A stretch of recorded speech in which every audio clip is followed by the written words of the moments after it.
Hello, everybody, and welcome to the reality show brought to you by the Ayn Rand Center UK, where we apply the philosophy of objectivism to everything.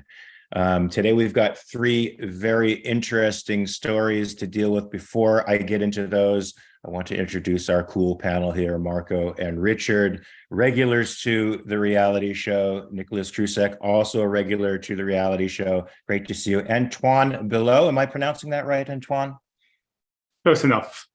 Close enough. Good to see you. Good to see you. And Mark Lewis, also a regular on the show. Good to see you guys. Today, we're going to talk about a couple of very interesting things that I'd love to get your perspectives on. The first one is going to be about France, which is now seeming to exercise a great deal of political control over the European Union. I guess they're envisioning themselves as the new Germany. But they've got some interesting policies, political protectionism policies and policies with respect to local manufacturing that sort of mirror the nationalism that's going on all over the world and in America as well. What say you about these? Is protectionism smart? Is it good? Is France going down the right trail by doing this? What say you as objectivists? I have a sense of what you might think, because I'm sure it's very similar to what I think. But, you know, there's always very interesting differences between all of us, which makes the world go round, right? And so today, apparently, is the anniversary of Mother Teresa's canonization by the Catholic Church. That's right. She became a saint, and I think she deserves that title. Saints tend to be horrible people. Whoops, I didn't mean to let that slip. Anyway, what do you think of this? What was the real Mother Teresa like? Of course, Christopher Hitchens wrote extensively about her. He did a little documentary about her called Hell's Angel, very controversial. He got a lot of crap for it. And Aaron Smith wrote an article in The New Ideal about morality itself, how morality is viewed, and tries to make some very, very interesting distinctions with respect to the way lots of people think about morality and why somebody like Mother Teresa is considered a saint or a do-gooder or somebody who's extremely moral, and how that leads to unhappiness, and how looking at that perspective of morality is a sort of a loser perspective. It's a loser in the sense that you lose your life and you lose your happiness and you lose the things that are important to you in order to be moral. And do we really have to do that? Aaron Smith really clears that up in his article, and we'll talk a little bit about that today. And I think also, and I'm going to be a little bit less clear about this third topic because it's on a different email. And I don't have time to scroll through it right now. But there are restaurants who are now going to be charging a percentage less on their meals to highlight the inflationary taxation, inflationary values. What say you to this policy? Is it good? Is it bad? Is it enlightening anybody? Is it going to sell more product? Is it going to make a difference at all? And so Mark, why to don't clarify, that's in the UK, right? I believe this is in the UK. UK. It's a pub in the UK that's doing it. It's a pub, I think, a company that owns a series of pubs, something like 800 pubs across that country. So not sure exactly what this policy will achieve, but I'm sure you guys, Marco and Richard, will probably know a little bit more about this topic and will be able to enlighten us on it, since that's where you're from. But let's begin with France. And let's begin with the people who are first in my queue, in order of visual queue. Marco and Richard, what do you say about this ascendancy of France? Now, the last time the French ascended to anything in Europe, it was a major conflagration that ended in an emperor. Can we anticipate anything similar today? Or what say you with respect to this rise of France in Europe? Yeah, I wouldn't be too worried, to be honest. Just to set the context slightly, the European Union was formed immediately after the war to make sure that France and Germany wouldn't be at each other's throat and destabilize Europe, as they've done for the last 20 million years or something. The way the European Union is run, there is a council of leaders of the member states which get together and define the direction of travel of the EU. They delegate to the Commission, which is effectively the executive, which comes up with the policies, and then they give it to the Parliament to make it look democratic, so they can rubber stamp the decision of the Commission and the legislation that comes from the EU. Now, before every council meetings, usually France and Germany get together, stitch up the agenda, and then they carry on making it look like they care about anybody else's opinion. Now, in 2017, because of some stupid policies that the EU was following, Germany was really weakened. Angela Merkel nearly lost the election. She won the election, but by a very small margin. And since then, Germany went down a spiral of despair and destruction, really. And Macron became the only one of the two that had more power. Finally, the axis France was tilted towards France. And Macron, because he won the election again in 2022 by a landslide of 60%, effectively was the last man standing in Europe to decide what the policy is. Now, France tends to be a bit of a basket case, like a socialist mixed economy from hell. So, yeah, and when it comes to Britain in this situation, because I know that people are going to start saying, well, Britain left the EU and they had lots of influence before, and they would have changed the dynamic between the two. Well, that's just baloney with bells on, to be honest, because Britain never had a say. Those countries, Germany and France, would meet up before every summit, even when Britain was in the EU. Made no difference whatsoever. I mean, I think Britain voted against legislative proposals 70 times. And how many times do you think that they won their side of the vote? Do you think half, three quarters? No, they lost all 70. They'd never won on going against what the EU wanted for legislative proposals.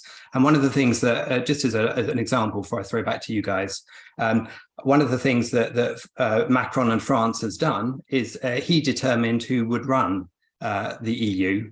Ursula von der Leyen currently runs the EU. Now, when the last election occurred, what happened was there's a process called, I won't get into the weeds of it, but there's a process called Spitzenkandidaten, where each of the lead candidates in each of the parties, the one that comes out on top is by convention, by tradition, normally elected the leader of the commission. But that happened, and it was Martin Weber who came top, but France and Macron didn't like that result. So they made sure that they didn't ratify that, they didn't agree to that, and effectively that they then imposed Ursula von der Leyen on the electorate. So if you can imagine, for example, all the primaries in America take place, all the candidates are decided, everybody goes out to vote based on posters and TV debates, and then at the end of that entire process, after all the votes are counted, somebody else who wasn't even running is imposed as the leader. Wow. Antoine, as our resident Frenchman, qu'est-ce que vous pensez? Well, resident Frenchman, except I don't reside in France for a number of reasons, some of which have been named already. But there's some very interesting facets of Macron and that make him perhaps stand out. One of which is that we have no idea what he's going to do or say next. He is, in the eyes of some, I would say mine, one of the most ideologically speaking leaders. You'll hear a lot of things that sound nearly more like ideology than the usual pragmatism of European leaders or world leaders. You'll hear questions of principle here and there, never really properly answered, always brought as a political point. But he has some seemingly liberalistic views of the economy. He has some interesting approaches to like how that economy should be run and how people should deal with it. I mean, he's known in France for having someone come up to him asking for a job, and his answer was just cross the road and go find one. And however tactless that might have been at the time and how brutal it might have been for his reputation, there is some, go and do it yourself view here. There is something along the lines of a kind of, slightly more liberal view than a lot of French politicians have of the economy. And yet he does seem to be very keen to just go back on those ideas whenever necessary. Protectionism here being one of them is very interesting. I mean, one of the articles mentioned was highlighting the fact that France was blasting the US for its protectionism, and then ended up being one of the most protectionist countries out there, which it is.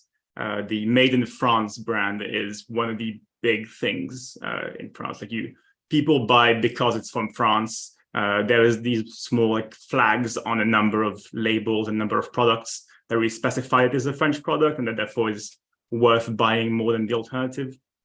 So there's quite a lot to unpack here, but in general, not really sure what he's going to do. In my view, given the fact that he does seem to understand a bit more economy than the average politician, this is probably just protectionism, short-termism, trying to gain a few votes. This also allows him, especially in this context, to bash the US on his other side, and to tell the US that France and Europe are not really keen on their protectionism. So it gives him political brownie points on multiple sides, as long as people don't really look too much into it, and they probably won't. So I'm seeing it more as a pragmatic policy right now, just to make also part of the electorate, part of the corporations happy within the country. Well, it certainly shows that political interests are definitely not in the interests of the people. Nicolas, what make you of all of this insanity? Well, I think you just hit it when you said that what's in the interest of the politicians is not in the interest of the people. I lived in Central Europe for about 4.5 years, specifically in the Czech Republic, but I also traveled a lot in Austria. This was actually before the Czech Republic was part of the European Union, but just when they were about to engage with becoming members and taking on the euro as a substitute for their own currency.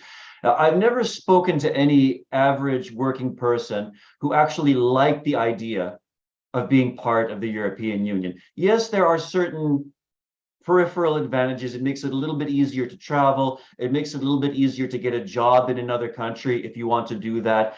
That's really the bait. But in terms of long-term advantages of standard of living of the European Union, none of that has really materialized. One thing that I know a lot of Czech people like to do, and a lot of Polish people like to do, is they like to complain about Germany. They like to complain about Austria. And part of it is just the whole history of the 20th century, all the different invasions and occupations that have taken place. But there's definitely a sense from people in these smaller countries, the smaller countries in the EU, that they feel like there's something hostile about these larger countries, particularly Germany and France, making decisions, determining the general course of the European economy. So I really don't see anything good to come long range out of the European Union. I certainly don't see anything good. It just brings out all the worst qualities, the protectionism, the various socialist elements in these countries. It just takes these worst elements and spreads them around equally to contaminate the general soil in Europe. I thought the general idea of a European Union was similar to the union in the United States, which was to eliminate trade barriers and make life much more simple for the continent in general. But it now seems to be the same old tribalism at play, and rather than just firing bullets, they're firing protectionist legislation at each other. It's still low degree fighting that can escalate at any time to real blows. Do you think? I would say that Oh, sorry, I see Antoine has his hand up. I'll defer to him on that. Okay, thank you. Yeah, it's a mix. It's a very strange mix, because yes, the original idea was to tie countries economically, right? That was the plan, was to avoid war. You need to have those countries be interdependent. They have to be basically unable to be at war, which was kind of the idea of Scholz and Merkel with their pipeline to Russia to avoid war there. Which is why, when it all fell apart, that kind of also contributed to the current chancellor's bad reputation and rise of Macron. But basically, the point wasn't interdependence. So the point was to reduce those trade barriers, to get rid of tariffs. And the way I understand it, tariffs were removed, at least official tariffs. So within the European Union, again, there's a very big dichotomy about what happens within and without. But within the European Union, tariffs were removed. But quite a few countries, again, through political pressures from companies to their politicians, did end up reinstituting tariff-like policies. So regulations around specific types of products you can make or sell, and therefore always kind of advantaging their home industries, and a whole lot of other, they were never called tariffs. They were no longer called tariffs, but there were like sets of policies that were aimed basically at protecting markets within countries within the European Union. A thing which apparently the European Union, still in their interest, are trying to stifle. Right, so the European Union is trying to remove tariff or tariff-like regulations within the entirety of the EU, but countries are fighting back. And of course, they changed the name, they changed the identity. Mark, I mean, why are tariffs and protectionism so politically compelling to the population? You'd think it would be almost self-evident that free trade is a good thing, that if people in certain regions of Europe can make champagne cheaper than those in Napa, then you can actually, the citizen benefits by being able to buy cheaper champagne from there. What's the deal? Why does this resonate so powerfully with people, even though it's wrong? Well, I think you nailed it. You said it should be obvious that the more free trade there is, the more trade there is, the more profit there is, and the more everyone wins. Should be obvious, but it's not. That actually requires at least 2 or 3 steps of logic to understand and comprehend. You actually have to have some sense of economic thinking, and most people haven't been taught that, don't want to learn that, don't get their head around that. And so for them, the benefits of free trade go away. They don't understand the broken window fallacy, that if you spend more on this product, you have less to spend on the other product, and they just don't think that through. And so there's no benefit to free trade from their perspective. I mean, sure, economists say, in fact, all economists say that the benefits of free trade far outweigh any of the benefits of protectionism. But that's just economists talking, and economists always say their thing. So the public has to weigh, I can see my favorite industry or my politically charged industry getting support, being protected, getting subsidies. I can see that versus comparing that against something that I can't see, don't trust, like can't comprehend from free trade. And so, as the statement goes, a government that steals from Peter to pay Paul will always have the support of Paul, right? And so when we say we're going to protect this, people can go, we're doing something, right? And Macron, exactly, it's like, we're doing something. Trump, we're doing something. Biden, we're doing something. What you're doing is reducing your overall wealth, but you are doing something. And so I think you're certainly protecting a small group of people at the expense of the whole. Hey, Nicolas, I wanted to ask you something, because Daniel said Czechia is not part of the Eurozone. They still have Czech crowns. So what does this mean? Yeah, I haven't been there in about 15 or 16 years, but last I'll defer. Well, since Daniel lives in Slovakia, I'll assume that he knows what he's talking about. But yeah, I think they probably do still have Czech crowns. And if they're not in the Eurozone, does that mean they're independent of the laws that come out of no, it doesn't, Marco and Richard? When I was there, they were negotiating to enter the European Union. So if they're not part of the Union, I'm rather surprised. But what say you, Marco? The Eurozone, the area of the EU that has the euro, it's like the central bit of it, the central powers among it, and then there's the countries such as Britain was one, because we kept the sterling, the British pound, when we were in, who retain our currency but are still part of the EU. And then there's obviously countries that aren't in the EU at all, such as Norway or Switzerland. And to be honest, you were talking about free trade and stuff like that, but the EU is just a big protectionist racket, really. It's never been about free trade. There's a story that Daniel Hannan often tells when he became first MEP, that he had a queue of businesses outside his door, lobbying him for the proposal of new legislation, new regulation. And you realize actually these guys are just using regulation as a tool to keep people from entering their sector, their market. So this EU is the exact example. It's a playground for mixed economy. It's the exact example that regulation, all it does, creates monopolies, creates all sorts of distortions, and it never creates wealth for people. Yes, guys, in the United States of America. I just looked it up. So the Czech Republic is indeed a part of the EU since 2004. But yeah, Daniel is correct. They have not yet adopted the euro, but I think there are plans to do so soon. That's most unfortunate. But I wanted to hop on this idea that the purpose of regulation, folks, it's advertised as a way of keeping the public safe from the rampant greed and irrationality of businesses. What it in fact is a group of people who are within the business themselves who gather together and decide on rules and prices. Now, when the Interstate Commerce Commission was first established in the late 1800s, the reason they established it was because they tried to gather together railroads in trusts where they could keep prices high.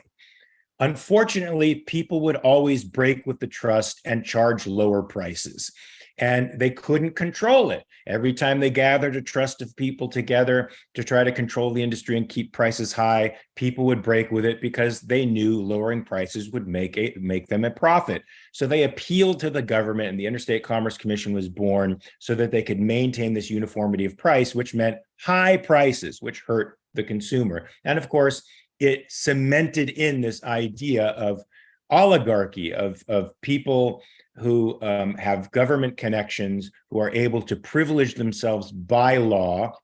If you think it's really charitable that Amazon is one of the main lobbyists for a minimum wage, it's not charitable. It's the way they knock out competition and people who need to build up capital in order to compete with them. That's how they maintain a above the market monopoly control. So yeah, and this regulatory state nonsense.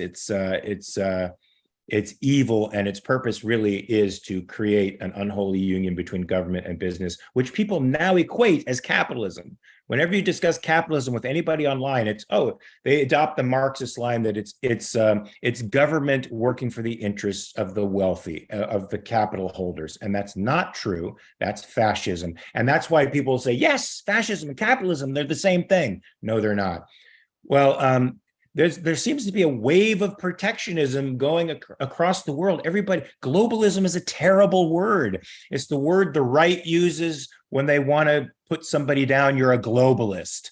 And it seems like the same trend is happening in Europe. Do you think this is a positive trend or a negative trend? I think it's quite frightening. Mark, you're the first in the queue. What say you to this?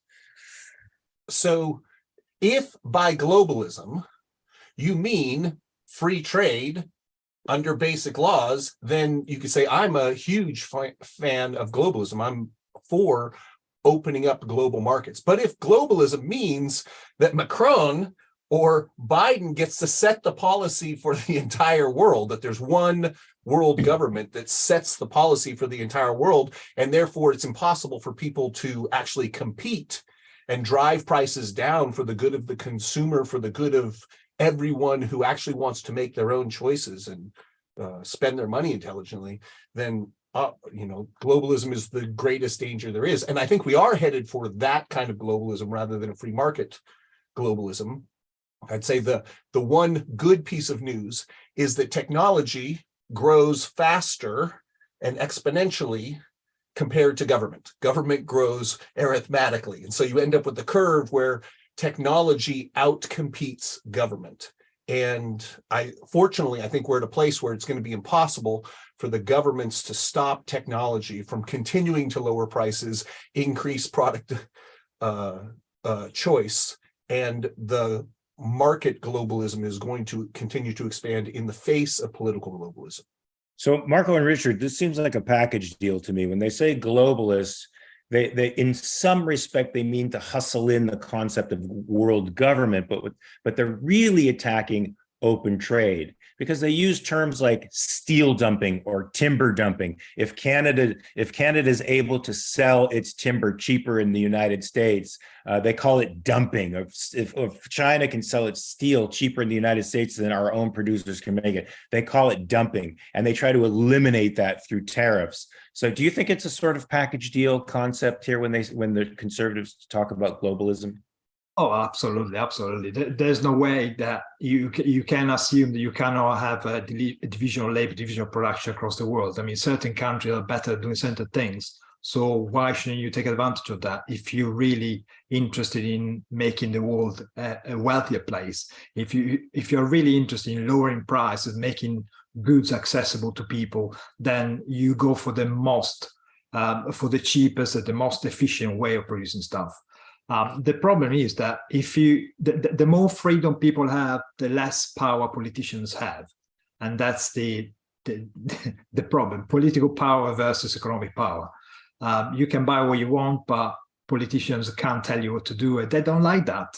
We found out in the last couple of years that they kind of got the taste of telling us what to do, and they're getting a bit out of the playpen, I think. And there's a couple of quick examples related to the EU in this principle. I mean, the EU is constantly fining the likes of Google and Apple and Amazon, numbers in the billions for antitrust things all over the place, or forcing Apple to use a certain cable for charging. Or if you take the example of Airbus is a European company which makes planes where all of the bits of the plane, like the nose or the fuselage or the engine, are made in different countries within the EU. I've heard of that, yeah. And they inefficiently move giant sections of plane around different parts of Europe so that different countries can have their piece of the action, even though it's hugely inefficient and it increases the cost of the plane at the end. That's a real joke. Have you ever seen the plane that they use? It's called a beluga. It looks like an enormous dolphin on wings. Mm-hmm. And it's designed on purpose to be able to move across bits of airplane to be assembled in different areas. That's just part of the That's scary. Is Airbus any less safe than, say, a Boeing? No, I mean, as a product, it's quite good. Yeah. Okay. But the issue here, for example, Airbus, 11% of Airbus is owned by the French state, for example. Other percentage owned by other states in the EU. So, yeah, the product might be good, but what's behind it is fairly rotten.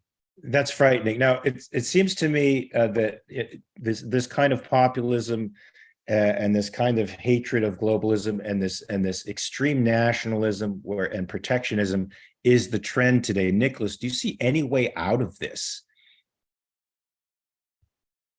Only one, and that's for people to better understand and more clearly define the issues at stake. As long as people think in terms of large collectives, as long as people think in terms of states, nation states, countries, rather than in terms of individuals, then really that's the only possible solution here. So the long-term answer is going to be a philosophical answer and an ethical answer.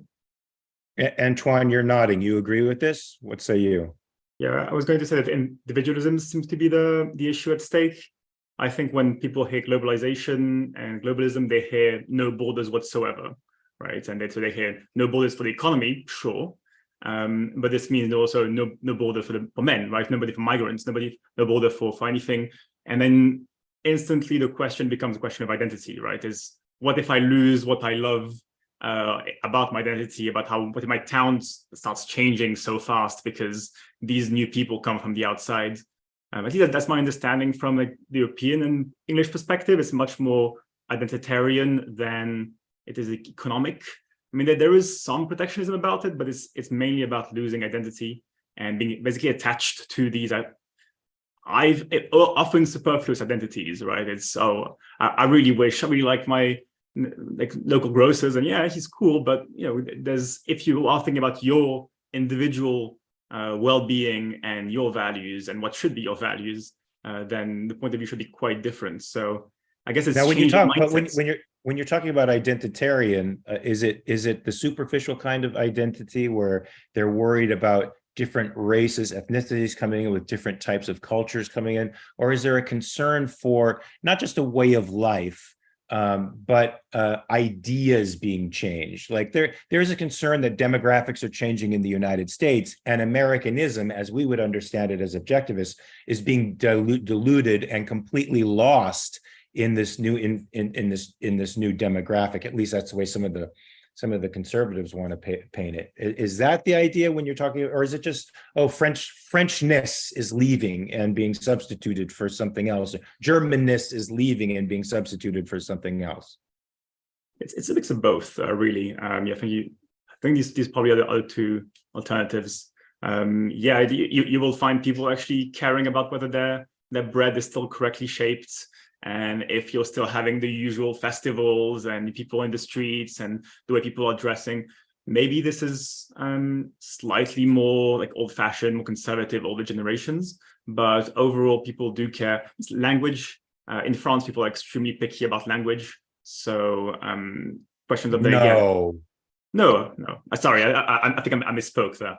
But there are so many of like small cultural aspects that people do care, which I guess are quite superficial. And then, you have some questions about institutions, or what if these people coming in don't care about human rights or private property, and what would be the impact there? But if that was really the main focus, then there would be much more of a discourse around education and kind of ideological filtering of people. Not as harsh as it sounds, but at least some kind of vetting or making sure that the people who go into your country, most of which are going to be for getting a better life, do understand the basics of Western democracy and how our systems work. I think the conversation would be more around that than just closing the borders, if that really was the worry, the fundamental worry. Okay, so this is going to seem like a divergence, but it's not really. I just want this to be sort of the concluding question for this little section. Marco and Richard, what do you think would be the ideal world, let's say society? What would be the ideal world to live in? Well, as Nicolas mentioned, the ideal world would be a world that puts the individual at the center of everything, where we are free to choose what we want, what's good for us, rather than being told how to behave. And that in itself will smooth out all the issues between this culture versus the other culture and this economy versus the other economy. If you focus on the individual, allow people to be free, and keep the state just as a protector of individual rights, that in itself is gonna... Absolutely, and reduce the layers of government. Look at how you've got local government, got a mayor for your town, you've got your national government, you've then got the EU government. How many layers of interference in your life do you need? But Nicolas, what happens to lederhosen if we have open borders where people can immigrate for jobs and there's basic freedom? Don't we lose all of these cultural things that people hold on to if we become sort of one human race that freely exchanges with each other? And isn't that a nightmare? First of all, you're not going to see any lederhosen on me. I'm sure I speak for the collective here. No, because that all comes to individual choice. People can choose whatever language they want to speak at home. They can choose whatever cultural holidays or events they want to celebrate. And actually, this gets to a point that Antoine made earlier. I think for most people, economics is such a remote abstraction. Like most people, when they think about what politician they want to vote for, they're not thinking about things like protectionism versus free trade. They're thinking about things that are more immediate, concretes that are more immediate to their daily lives. So what people think of in terms of their identity is usually something more like there could be an ethnic dimension to it, there could be a linguistic dimension to it, it could be a matter of dress or what culture you celebrate. But most people aren't educated in economics, and most people aren't really thinking in those terms when they make these kinds of political decisions. Mark, what say you? What's your ideal world look like? So certainly individualism at the heart, that actually solves the problem, as Mark was saying. The interesting thing is that politics is by nature a package deal. As Nicolas says, we vote for someone, because they stand for one thing that we care about more than the other. Like, we find an issue that we actually care about as a voter, and then we say, hey, that person supports that issue. And then once we vote them in, they just carry all of these other issues and create all of these other policies, and we can't choose amongst that. So the philosophical principle is individualism.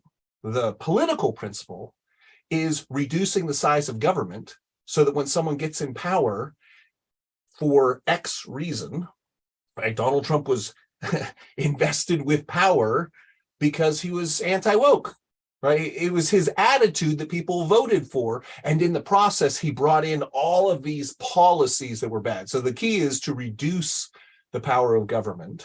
The ideal situation is one in which government doesn't have power over the economy.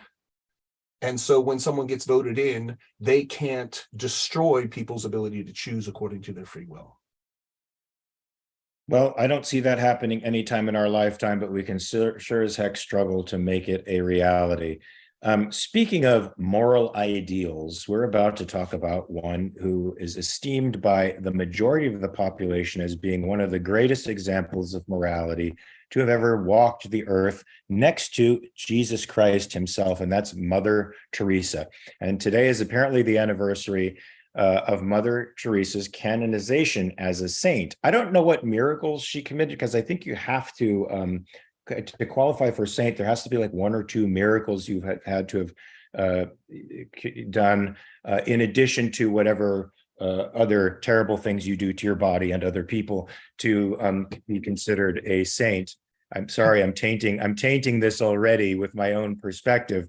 Now, people generally get very upset when you say anything bad about Mother Teresa, because lots of people they claim they would like to be like her, but nobody actually tries to be like her. And objectivists take a particular amount of heat. You know, now that Christopher Hitchens is gone, now objectivists are the ones saying, "Oh, Mother Teresa was a pretty terrible human being." What say you about Mother Teresa and her legacy, and what should we make of her ethics? Is it really something to admire? Aaron Smith wrote a great article about the misapprehension of ethics and how it puts people in sort of a terrible bind. To be good is to sacrifice your life. To be bad is to live it. What a terrible bind. What a terrible bind. You either have to be miserable or guilty, and there's no other choice. I think objectivists offer another choice. But what, Marco and Richard, what do you guys say about Mother Teresa? Now, I heard, now this is just hearsay, so it may not be true, but I tend to believe it, that she would not withhold pain medication from terminally ill patients because she wanted them to emulate the suffering of Christ. I don't know if you've heard that story. You don't have to use that as a jumping off point for your opinion about her. What say you to this? I can use that as a jumping point. That's definitely true. And here's a quote from Mother Teresa, which kind of puts that into her own words. "There is something beautiful in seeing the poor accept their lot, to suffer it like Christ's passion. The world gains much from their suffering." I mean, lovely woman. Now, how does that differ from learning from the hard knocks of life? I think the fact is she was attracted to poverty and pain, and for her, she made the association that Christ's suffering was something that you should emulate. Being poor was something you should emulate, and therefore, wherever you saw poverty and suffering, you were seeing God's work. It's a really curious about face. It's nuts.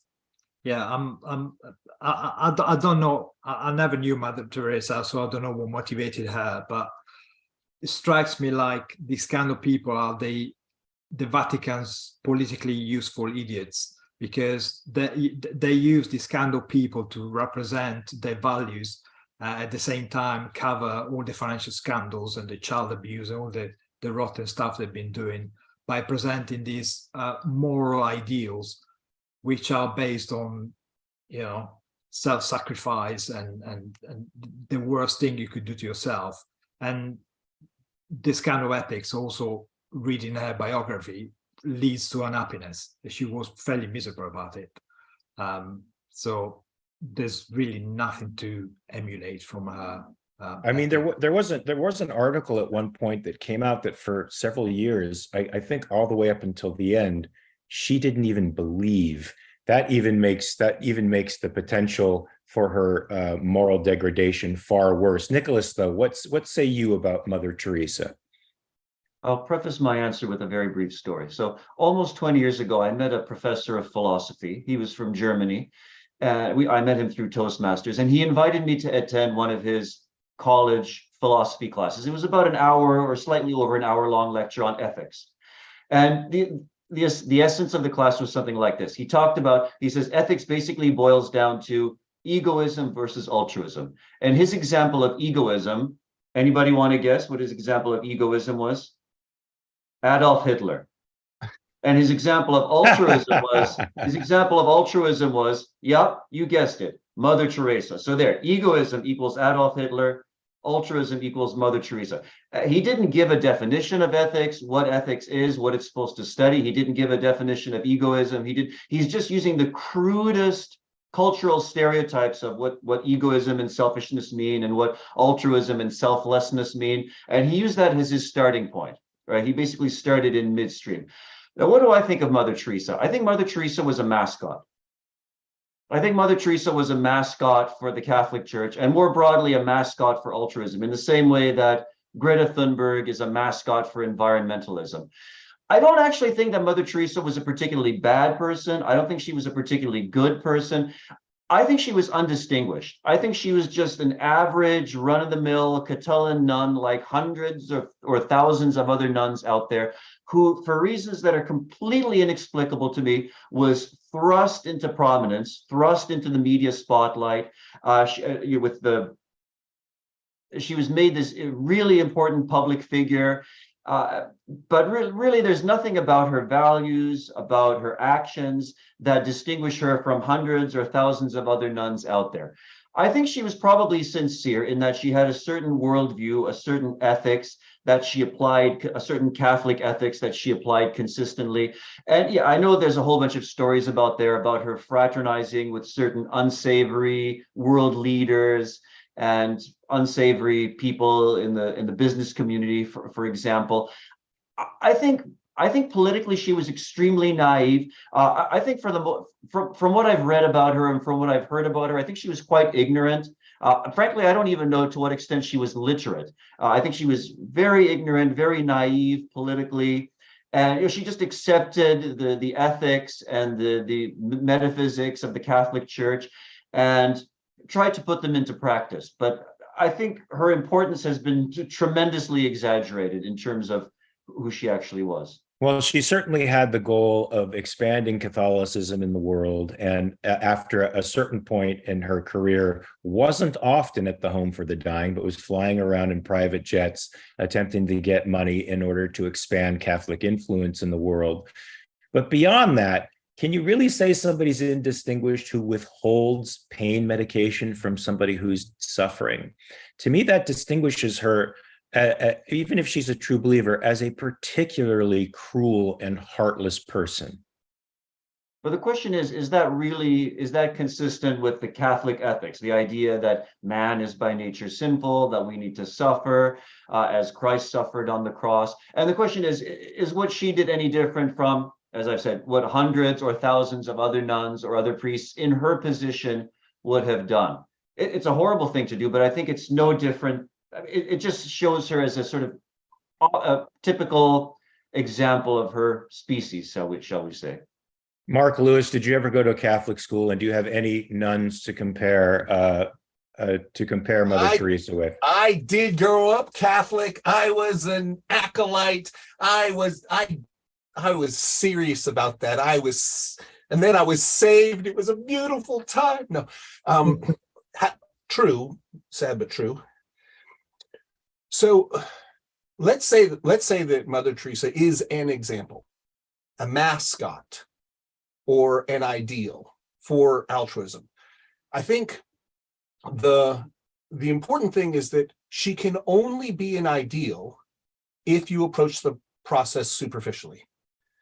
Because if you actually look into her life and how she lived and what it was like, she is proof that if you follow the altruist morality, your life will be horrible. You will not be happy, that you are pursuing a goal where at every moment, and this is one of the things she used to talk about, every moment she was choosing not to do good things to this person because she was doing them to this person. She was always in a state of utter failure because there was so much, she could not sacrifice enough in order to actually be good. She was constantly trying to sacrifice and only being able to sacrifice so much because she only had so much. She didn't actually build her own life and her own values to be able to contribute things of value to the world, right? She could only do small things. And in the process, she did the fundamental altruist failure, which is to ignore ethics. There is no trying to be good in terms of actually creating something good. There is only politics. Well, that's a very different take on ethics. That's an objectivist take on ethics is value creation. I mean, it seems to me that the ethics of altruism is about giving up, being in a perpetual state of guilt because you can't give up enough until you die. As you said, you either suffer or feel guilt, but in truth, you do both because it is a politics masquerading as an ethics. And in the process, it destroys ethics, destroys happiness, destroys wealth, destroys love. Now, how do you say, what do you mean by that? What do you mean by it's a politics masquerading as ethics? I've always considered politics as a sort of social ethics. I've considered they merge to me in a way, and I'd like to hear the rest of the panel too, if you guys have any differences of opinion. So Ayn Rand was asked to define objectivism standing on one foot. She said that her metaphysics was reality, her epistemology was reason, her ethics was rational self-interest, her politics was laissez-faire capitalism, and she didn't say it, but she could have. Her aesthetics was romantic realism. So ethics is about the choices that we make as an individual in order to make our life better. That's what ethics is. Politics is how we relate to other people. Now, we think about it in terms of social systems, and we think about it in terms of voting and power, but politics is fundamentally how do you relate to other people? And so altruism says we're going to ignore ethics, and we're just going to take politics, how you treat other people, and pretend like that is an ethics. It is a politics masquerading as an ethics, because what do you do for the other person? Do you help them realize themselves? No. You help them just enough so that they can sacrifice themselves to others. There's never any good in altruism in itself. There's only sacrificing yourself to others. Now, I agree with that, but I think now I believe politics is the reflection of ethics, not necessarily a substitution for it. Nicolas, what do you say to that? No, I think that's what Mark Lewis was trying to say, that ethics has to do with the choices that we make on an individual level, and then politics applies that to our relationships with other people. So I don't think there's really any contradiction between what the two Marks are saying here. But yeah, as Rand pointed out, politics is derivative of ethics. So whatever ethical principles or ethical system you accept as true, that will have consequences. So if you have an ethical system of individualism, you're going to have a representative Republican government that's bound by the Constitution that allows people the greatest freedom. If you have an altruist's perspective, then the way that expands to your relationships with other people is to not respect them, to use force against them, to enable suffering and to hold suffering in higher esteem than individual fulfillment. So, Marco, Richard, do you guys disagree with that, or do you find that we're all on the same page, just talking about it differently? I think, yeah, we're kind of saying the same thing. What I would say that you cannot take lessons of ethics from, I grew up as a good Catholic boy, like Mark did. You cannot take lessons of ethics from Catholics or religious people generally, because religion prepares you for death, doesn't tell you how to live. So that's why everything they do is kind of politics. I understand Marx's point of view. They don't teach you how to live. They teach you how to suffer, how to prepare to be a good corpse. So, I mean, going back to what you were saying about Mother Teresa's world tour, in 1987, when I was a kid at school, she actually came to my hometown, and we were strongly encouraged to turn up and listen to her, whatever she said. And needless to say, I didn't. I think one of the areas where politics and ethics crosses over is politicians don't know their own ethics. So their only way to achieve it is to be photographed with the most ethically moral person of the day, which is speaks to Nicolas's point earlier about people wanting their photograph with Greta Thunberg today, and Obama wants to high five her, and in the same way that back in the day they would have wanted to high five Mother Teresa. How ugly. Antoine, what say you to this? I mean, yeah, I think it's a classical altruism. What's funny is that, yeah, she didn't do much with her money either, right? She got incredible amount of money that ended up going nowhere. And with that amount of money, you can imagine any company would actually be able to produce so many more products and invest in so many more projects that would help people actually, without trying to sacrifice for the poor.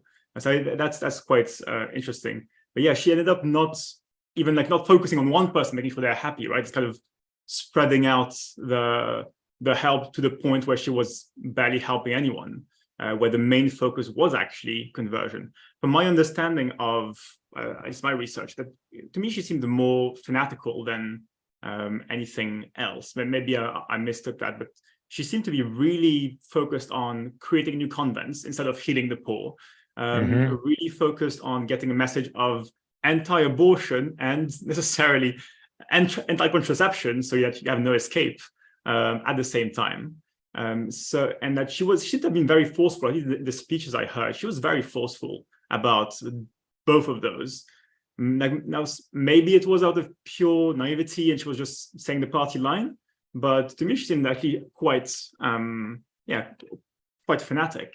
And to be fair, it's quite difficult often to differentiate religious people between party line and an intellectual, because there's nothing to actually latch up on and actually compare anything to anything else. It's not meant to be really focused.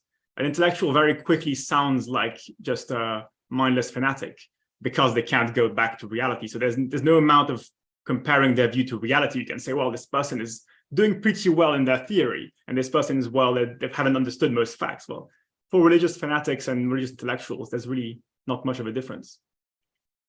So let's just say, as objectivists, we don't believe that your alternatives are either suffering or suffering with guilt, physically suffering or suffering with guilt in order to be a moral person.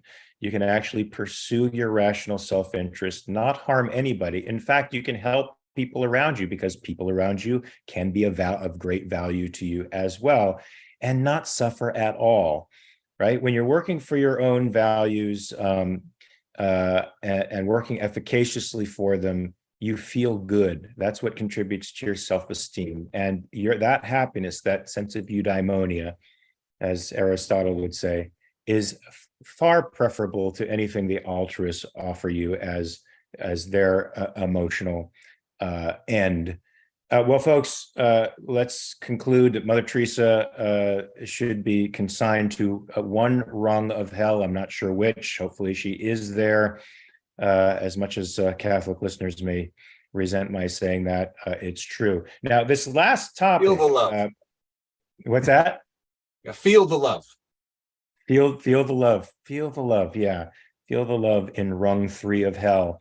So, hey, Marco and Richard, can you unpack this next topic a little bit, because it's about a series of pubs. There's like 800 some odd pubs in the UK. They're going to lower prices by the percentage of whatever the inflation rate is or the tax rate.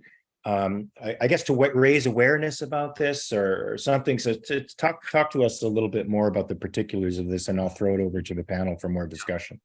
We're talking about a chain called Wetherspoons, who runs, as you said, lots of pubs here in Britain. The guy who runs it, actually the founder, Tim Martin, is a I think he's a good egg. He's a guy who understands free trade, who understands how people should run their own businesses. And he's, with his initiative for one day, he's dropping the VAT price, which is the sales price, which is put on top of everything we buy here in Britain. And the point is for him to highlight the disparity in taxation between the food you buy in a supermarket, which is taxed at 0% rate, i.e. not taxed, and the food taxed in a restaurant or a pub, which is about 20% or whatever the percentage is. Wow.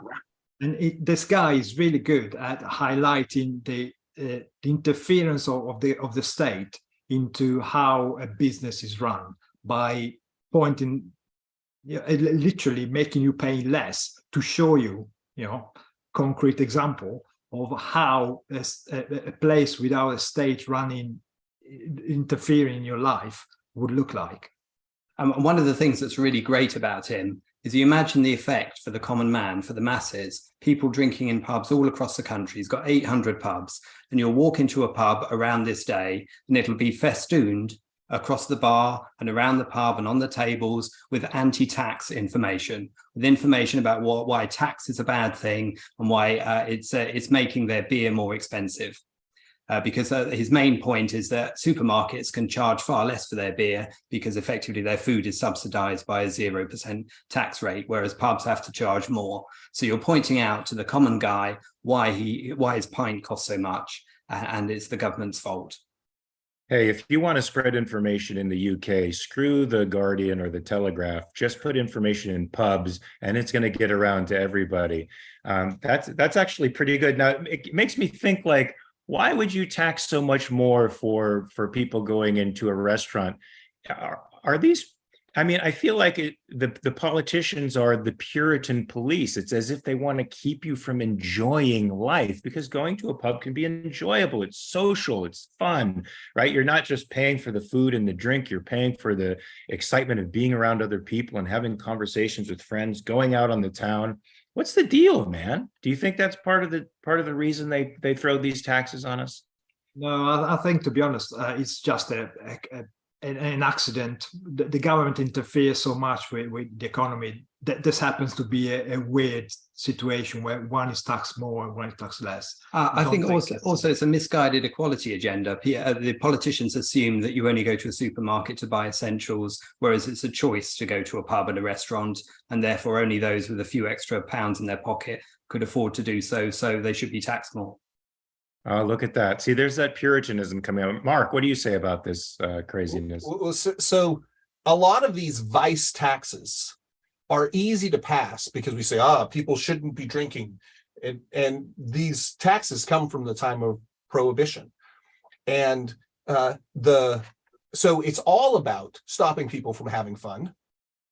It's about stopping people from actually enjoying themselves, and especially getting together in groups and drinking where they might get ideas for themselves and actually act on them because they're, socially lubricated. We need to stop that. So I think that is the initial piece. And then it's just, hey, we've got taxes, we've got power, we've got lobbyists. Let's keep this thing going. And the funny thing is that from an economic standpoint, it would be better to tax the supermarkets, because supermarkets are things that you go and you buy the thing by yourself. Whereas if you go out and go to a pub, now you're exchanging money. And so you're going to get more taxes from that ongoing exchange of the money. And so it's not only unfair and destructive, and it's a great PR campaign to bring that into account, it's also just economically stupid. And it seems like a perfect political platform for me. Well, Mark, you just brought up a point that I was going to raise as well. And it's why I have mixed feelings about this whole idea of Wetherspoons lowering their food and drink prices for a day. Now, the article that Rosie sent out talked a lot about tax equity. Apparently, there's this tax equity day, and a lot of what the article talked about is that the pubs and restaurants feel that they're being disadvantaged compared to the supermarkets. But okay, if that's the argument that you're going to use, suppose that some politicians come along and say, okay, we're going to make the taxation more fair, we're going to make it more equitable, and now we're going to start taxing the grocery stores. Now we're going to start taxing the alcohol that you buy at the liquor stores. Isn't that fair? So I think part of the problem with this line of argumentation is it's not really in terms of fundamentals. It's not arguing the essential point that does the government have the right to put taxes on things that we create, things that we trade with one another. It ignores really the underlying issue here. Indeed. Daniel Krauss, our esteemed producer, says, you'll drink your beer at home and you will like it, echoing the great Klaus Schwab of the World Economic Forum. Antoine, do you have anything to add to this? Well, this is great. This is great news that somebody's trying to enlighten the world on this insanity and allow them the contrast so that maybe they can start changing things. But what say you? Do you have any opinion on this pub's position? Well, I'll add a main fact at first, which is there's a very interesting page on the British government website that is pointing out that the tax has been cut for 38,000 pubs just for the alcohol. So the 20% on food is still there. But this is an ongoing discussion, and the government is trying to do its best there. I think it is, I think, going to the last point made, though, it is interesting that it's made not in terms of principle, but in terms of equality. And the issue is not that the government is meddling in people's affairs. It's not where they're not meddling equally. So it's presented as, oh, we wish nobody was taxed, or I look at the price of tax, but the actual argument made is not really in terms of principles, right? It's the tax equality day, or whatever the term was, right, that they're doing this for, which is maybe you can have a no tax day instead of tax equality day, because I don't know if I want to suffer equally. Maybe this would be something Mother Teresa would approve of, actually, is everyone suffering equally through taxes. So maybe less suffering overall would be the solution.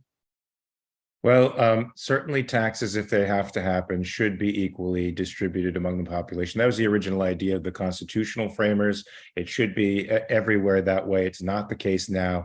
I have to do a couple super chats here. Jonathan Honig, 99 cents. Thank you, Jonathan. He gives us 2.99 cents. Rachel Milton, 2.99. Catherine with $3.99. Thanks for watching, folks. What was I going to say? Oh, does anybody have, before we adjourn for today, because we're going a little bit over time, does anybody have any announcements or anything they need to plug? Yes, Antoine, what do you got to say? I'm announcing, by the way, what I'm about to say is completely separate from what I've said today. This is me speaking today, but I'm announcing the creation of the Francophone Ayn Rand Association, which I am one of the founders of.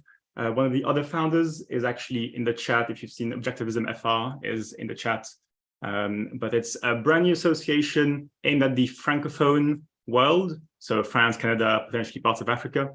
We're brand new, so we're looking for a number of things. There's a form in the chat and in the description to just kind of stay informed and ask questions. But we're basically looking for potential Francophone helpers, members, for people to actually help out with events, but also for support, because like financial support, because our first project, and the project is probably going to be the association's main goal in the near future, is a French version of the essay contest. So this essay contest is going to be rolled out. I mean, if you've heard of the Patent Head Essay Contest, it's being rolled out. I think it's going to be ready for end of October, and basically it's going to be in France and Canada, where students will have a chance to read the French version of the Fountainhead, write an essay in French on the French version, which will then be treated in the same way as the English version. We've already had a very generous help from ARI and some other donors, but if anyone in the chat here wants to help out this endeavor, either by helping us out, giving us contacts of people who can help us out, then there's a form in the chat. There is people to talk to. So yeah, that's happening. Let's do that. Let's be the counter to Macron. Let's bring objectivism to France. Let's straighten her out, folks. We can straighten out the world. We have the ideas to do it. Also, if you want, go check my reality checks. We have t-shirts now available for anybody who wants a reality check t-shirt. There's a new one coming out on immigration very soon, and there will be one coming out on wokeism, free will, and empathy. These are the ones that are going to be coming out in the future. Also liberalism, a little bit of history of liberalism, what it means, because I think it's a very confused term today.